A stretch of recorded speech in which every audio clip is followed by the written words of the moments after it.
Posteriormente iremos orar mais, né?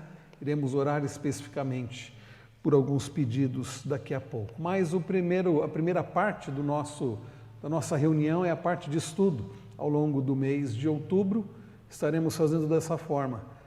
Metade do nosso tempo, né? Até umas 8h30 aproximadamente, nós vamos usar para o estudo e depois nós vamos usar para orarmos pela nação, pelas famílias e também pela igreja ou pelas igrejas, né? Nós estamos na série, vejam aí o tema, né, da nossa série, consagração plena. Esse é o tema da nossa série. E nós já tivemos 3 estudos, hoje é o estudo número 4, cujo título é Obrigação ou Ministério? Obrigação ou Ministério? André, para você vir à igreja, é uma obrigação ou é um ministério? Ou é uma alegria? Pode falar aí, está com o microfone aí, fala para nós. A questão é o ministério, com certeza. Uhum. Mas também, eu posso também dizer que tem a alegria. Mas também eu posso dizer também que é um mandamento bíblico também. É um compromisso, mas o que né? acontece? O problema é a motivação errada. De vir à igreja. Qual é a motivação, né? Mas com certeza é um mandamento bíblico, né? Da gente estar congregando, né? É o que está na Bíblia. Ótimo. O alvo da lição, né, do estudo dessa noite, aqui está o aluno, né? A nós, né? Nós temos como alvo entender a relevância de estar presente no culto congregacional, propor-se a valorizar o culto congregacional e participar assiduamente do culto congregacional. Esses são os alvos do estudo de hoje. Nós temos falado sobre o hino cuja primeira estrofe é: Te seja consagrada minha vida ao meu Senhor, meus momentos e meus dias sejam só em teu louvor. Sejam só em teu louvor. Ao longo dos estudos que nós já tivemos, desde o segundo estudo, né, nós temos falado sobre como usar a nossa vida para a glória do Senhor, né? Então, desde a segunda lição, estamos tratando do assunto mordomia do tempo. E nós já vimos como é importante cultuar a Deus pessoalmente e com a família. Semana passada falamos sobre a importância da hora devocional, de semana passada e retrasada, né? A importância de separarmos tempo diário para buscarmos ao Senhor em casa, para buscarmos ao Senhor através da leitura, do estudo da sua palavra, e também para buscar ao Senhor em oração. O estudo de hoje trata da importância de separarmos um tempo para cultuar a Deus, não sozinhos, não em casa, não com a família, na verdade com a família, mas com a família da fé. A importância de separarmos tempo para congregarmos com outros irmãos, para juntos prestarmos culto ao Senhor, né? Quer nos cultos públicos ou reuniões de oração, quer nos vários ministérios desenvolvidos pela igreja. Então, os adolescentes, jovens, crianças, os homens, por exemplo, tiveram uma programação especial no feriado, né? Tá aí o Marcelo deve estar todo cheio de dor, né? Porque correu, praticou alguns esportes, está conseguindo levantar, correr, Marcelo? Tá difícil, né? Marcelo é jovem, falou que está sem dor, né? Eu nem me arrisquei, né? Nem me arrisquei. Então, foi um trabalho importante, onde estivemos juntos, ouvimos a palavra do Senhor, louvamos ao Senhor. Então, são trabalhos importantes, quer na igreja, quer fora da igreja, quer nas casas. Os jovens, né, André, que se reúnem aos sábados, às vezes vão na casa de algum dos jovens. Tudo isso é muito, muito importante. É necessário tempo para o culto congregacional. Vamos abrir nossas Bíblias para vermos como a igreja primitiva realizava, né, os trabalhos, como a igreja primitiva vivia. E ao falar sobre a igreja primitiva, nós estamos falando da igreja do primeiro século. Logo após Jesus subir aos céus, né, os apóstolos estavam aqui, foram instruídos pelo Senhor e começaram a pregar o Evangelho. E a igreja do Senhor Jesus, né, a igreja primitiva, os primeiros convertidos, eles começaram a se reunir para adorar a Deus. E um dos livros, aliás, o livro, né, das Escrituras que traz a descrição de como viviam os convertidos ali da igreja primitiva é Atos dos Apóstolos. Então vejam aí Atos capítulo 2, Atos capítulo 2. Ao olharmos para este texto, para os versículos que leremos agora, nós veremos como que os irmãos ali do primeiro século, os cristãos, no início da igreja primitiva ali, ou da igreja primitiva, eles viviam. Atos capítulo 2, este é um texto conhecido. Vejamos a partir do verso de número 42 até o versículo de número 47, Atos 2, 42 a 47, nos diz assim: e perseveravam na doutrina dos apóstolos e na comunhão, no partir do pão e nas orações. Vocês entendem o que Lucas está registrando aqui em Atos dos Apóstolos? Diz que aqueles nossos irmãos, porque quando nós olhamos nos versos anteriores, a partir do verso 37, nós lemos que o Senhor agiu, atuou através da pregação, né, de Pedro, quase, diz aqui o texto, no verso de número 41, né? Então os que aceitaram a palavra de Pedro foram batizados, havendo um acréscimo naquele dia de quase 3.000 pessoas. Quase 3.000 pessoas foram alcançadas pelo Senhor através da graça do Senhor, por intermédio da palavra do Senhor pregada por Pedro. Então, logo em seguida, diz que aqueles convertidos, aqueles cristãos, os que já serviam ao Senhor, e agora esses novos convertidos, eles perseveravam na doutrina dos apóstolos. O que significa isso, que eles perseveravam na doutrina dos apóstolos? Eles perseveravam no ensino que Cristo havia deixado, que estava sendo ensinado pelos apóstolos. Eles levavam a sério esse ensino, eles estavam estudando a palavra do Senhor através do ensino dos apóstolos, os ensinos que Jesus havia deixado. E diz que eles perseveravam não só na doutrina dos apóstolos, no ensino, mas eles perseveravam no que mais? Na comunhão. O que significa perseverar na comunhão? O que os irmãos acham? Perseverar na comunhão.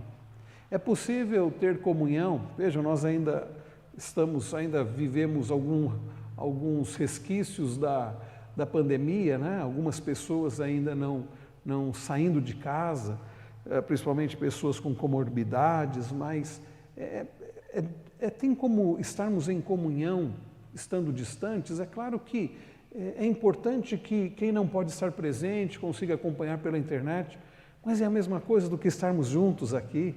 É possível, por exemplo, na hora da ceia, a pessoa da casa dela separar ali o pão e o cálice e tomar da casa dela? Não é possível. Quer dizer, possível é, mas isso significa a ceia do Senhor? Não, porque a ideia da ceia do Senhor é estarmos juntos.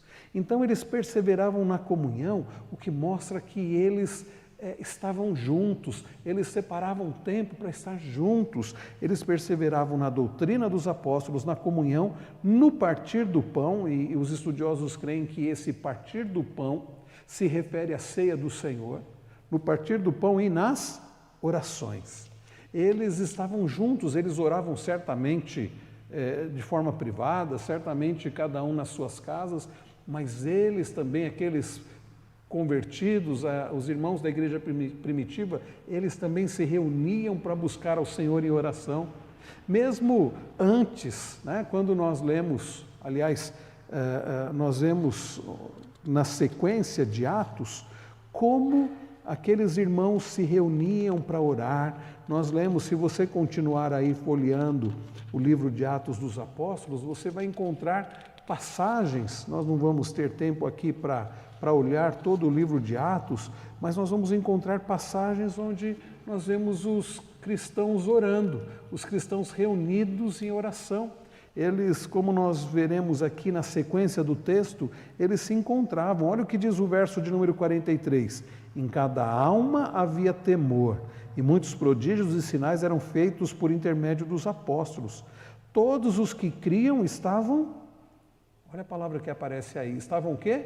Juntos, e tinham tudo em comum, vendiam as suas propriedades e bens, distribuindo o produto entre todos, à medida que alguém tinha necessidade.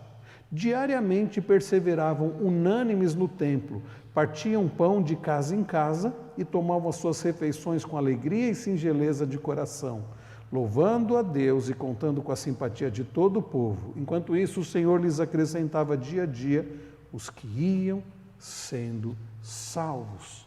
Percebam, meus irmãos, como os nossos irmãos lá da igreja primitiva, os crentes, os cristãos do primeiro século, eles levavam a sério esta questão de cultuar ao Senhor como povo de Deus em ajuntamento solene, porque o povo de Deus do Antigo Testamento fazia isso.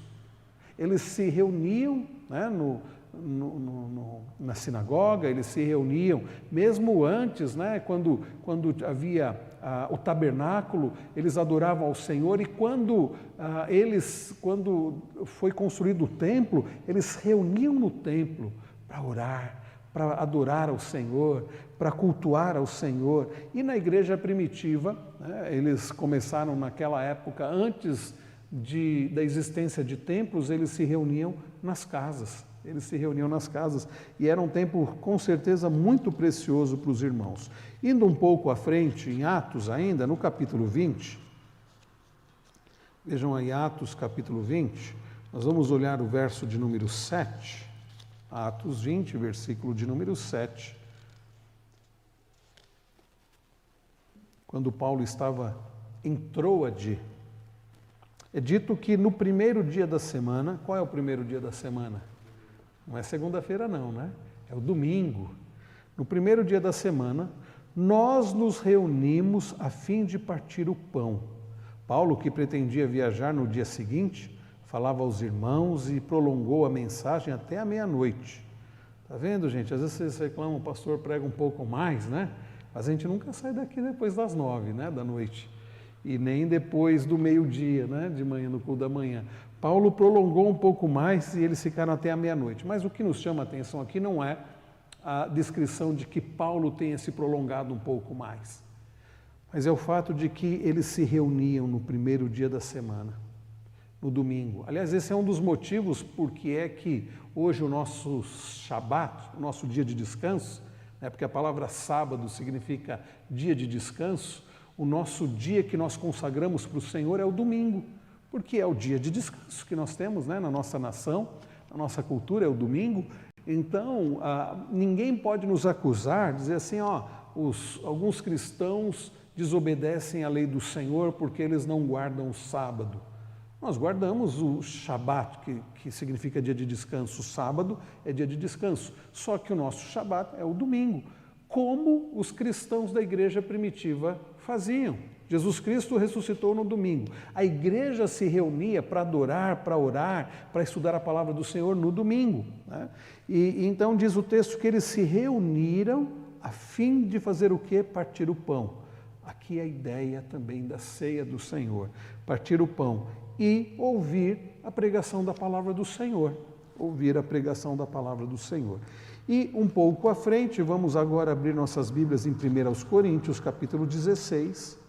Primeira carta de Paulo aos Coríntios. 1 Coríntios. Versículo de número 2. Olha aí, mais uma vez, diz assim, e aqui Paulo falando acerca da coleta, né, para os santos.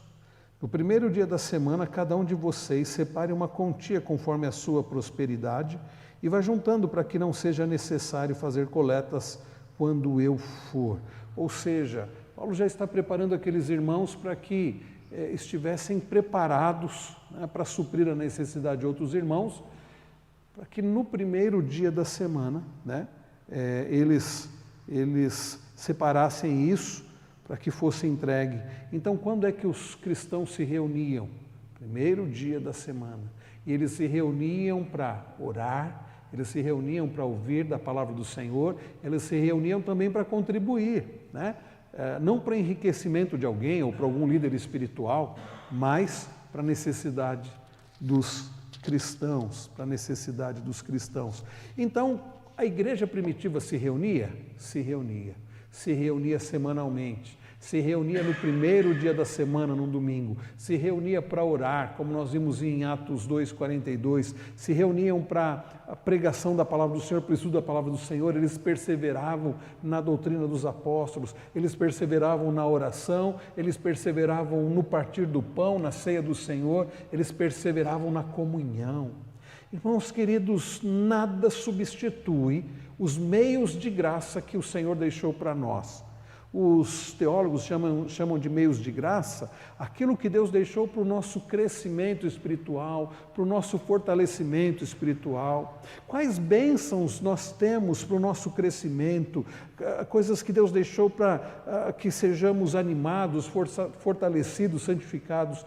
Deus deixou a sua palavra, Deus deixou a comunhão com os irmãos, Deus deixou a ceia do Senhor, Deus deixou a oração, tudo isso são meios de graça.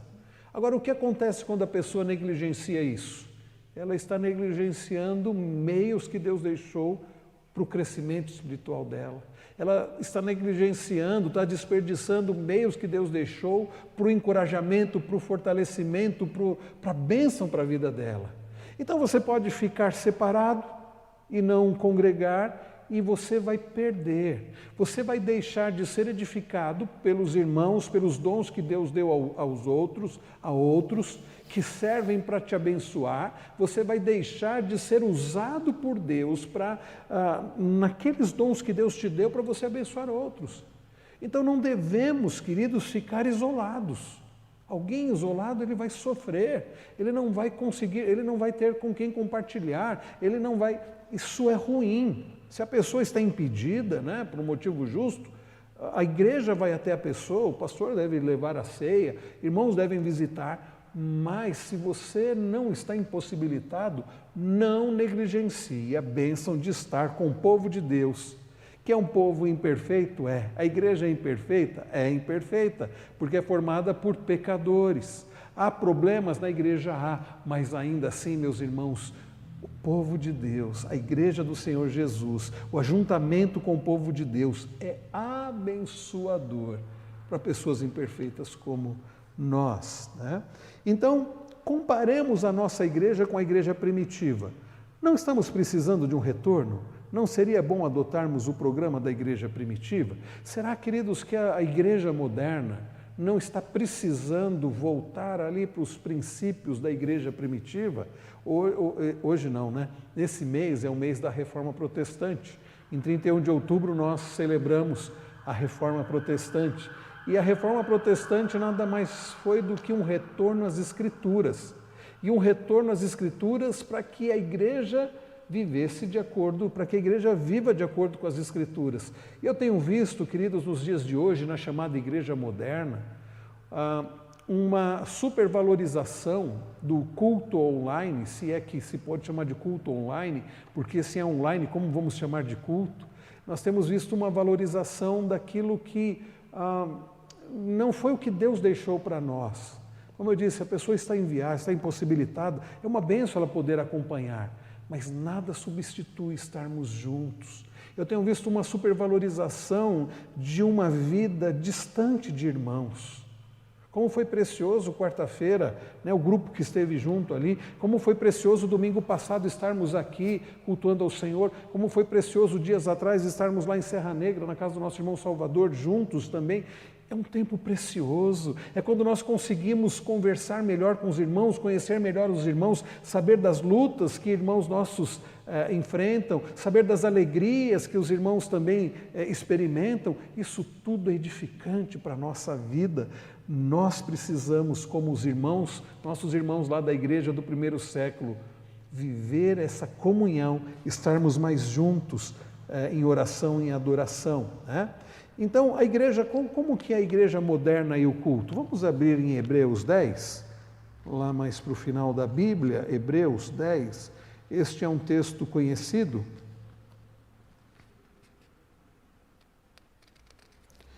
Mas, por vezes, desobedecido. Tem textos que são conhecidos e desobedecidos, O autor aos Hebreus, em Hebreus 10, 25, ele diz: não deixemos de nos congregar, como é costume de alguns, não deixemos de nos congregar, como é costumes de alguns. Pelo contrário, façamos admoestações ainda mais agora, que vocês veem que o dia se aproxima.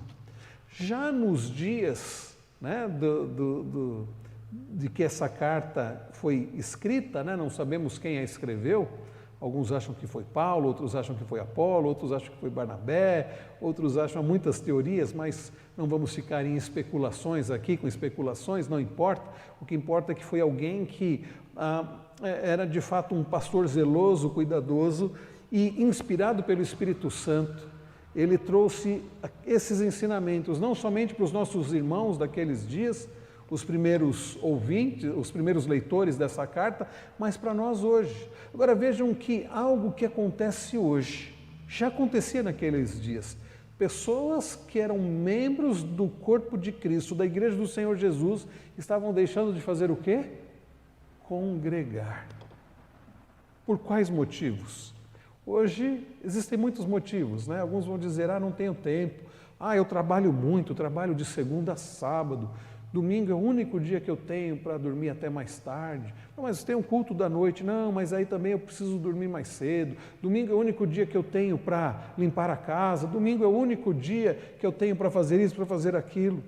Então as desculpas são inúmeras, como certamente aquelas pessoas para as quais o autor aos Hebreus escreveu, dizendo não deixem de congregar como é o costume de alguns, eles também tinham desculpas. Na semana passada e na retrasada nós vimos sobre a importância de separarmos tempo para buscar ao Senhor em oração, na leitura da palavra, e nós vimos que desculpas não faltam para dizer assim, não, mas eu não tenho tempo para buscar ao Senhor.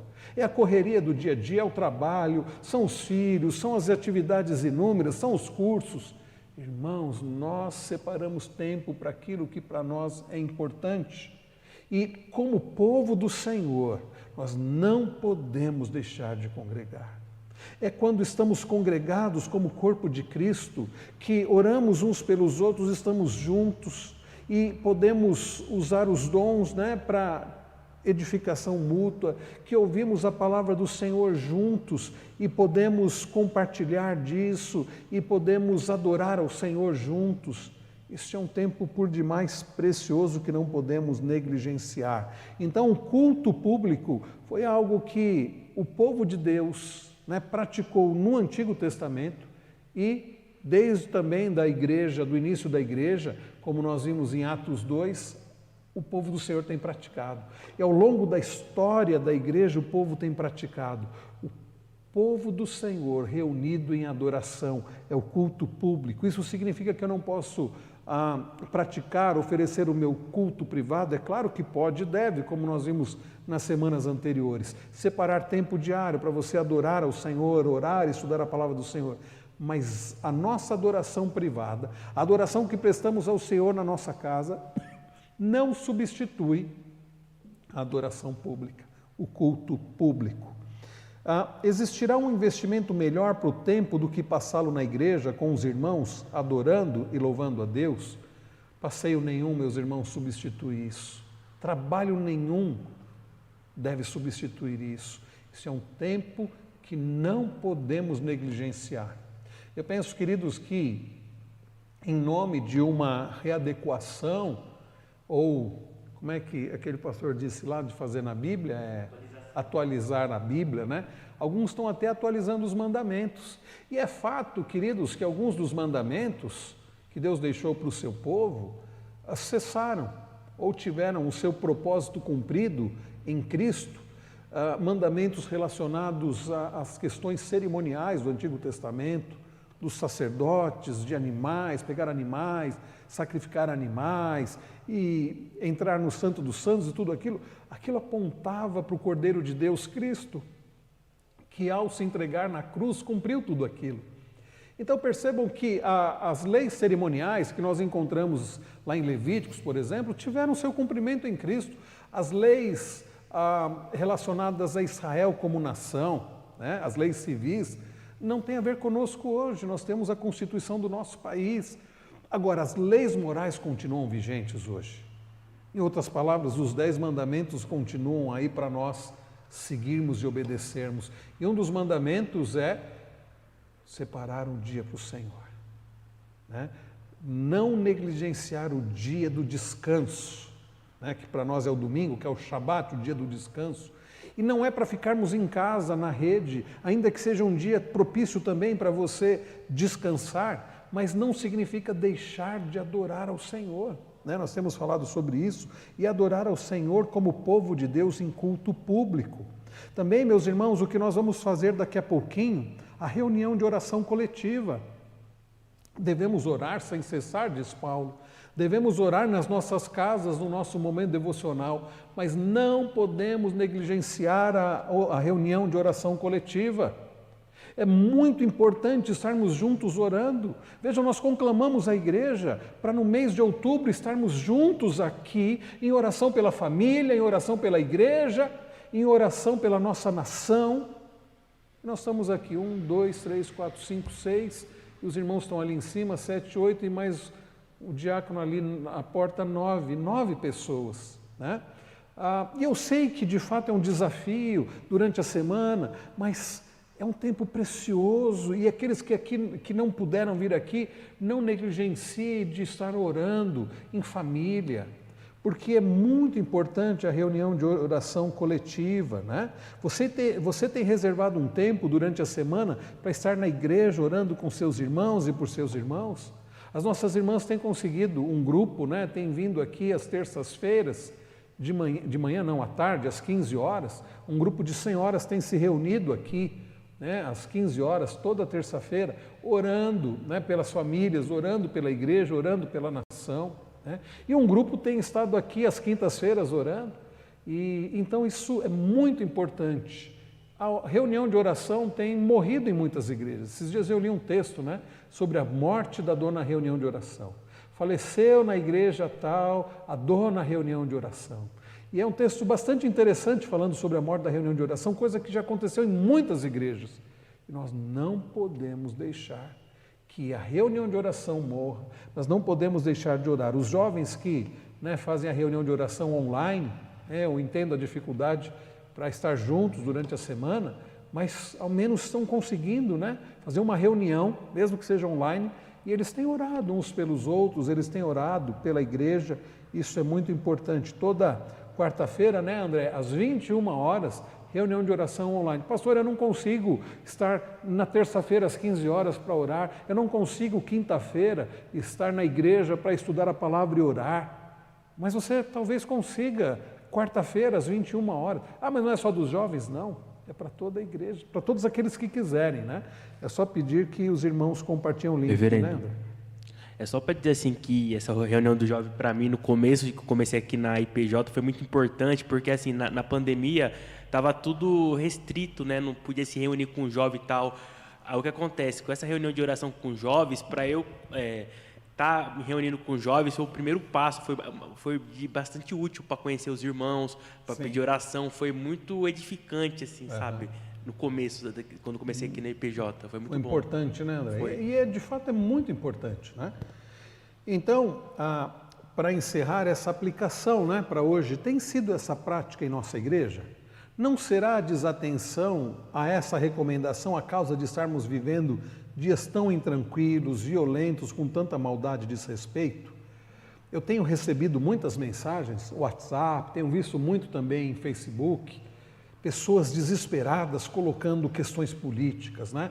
Tem gente que passa o dia mandando, e algumas coisas a gente vê e fala, isso é falso, não é possível, e a pessoa está compartilhando isso, a pessoa gasta horas compartilhando isso. E chega agora, onde está essa pessoa? Ela não está aqui para clamar ao Senhor, mas ela gasta horas desesperadas. Olha, não podemos deixar que fulano seja eleito, não podemos deixar que fulano seja reeleito, não podemos isso. E passa o dia mandando mensagem, compartilhando e orando. E aqui para orar pela nação, pelas eleições, pelas famílias. Não, ela não está aqui. Percebem, queridos, como se perde tempo, como se desperdiça tempo. E o que vai fazer diferença não são as mensagens do WhatsApp, muitas delas até falsas, mas é o povo de Deus clamando ao Senhor em oração. A pessoa gasta tempo compartilhando vídeos e textos e passa o dia fazendo isso. e não para clamar ao Rei dos Reis, o Senhor dos Senhores, em favor da nossa nação, em favor das eleições, em favor das famílias.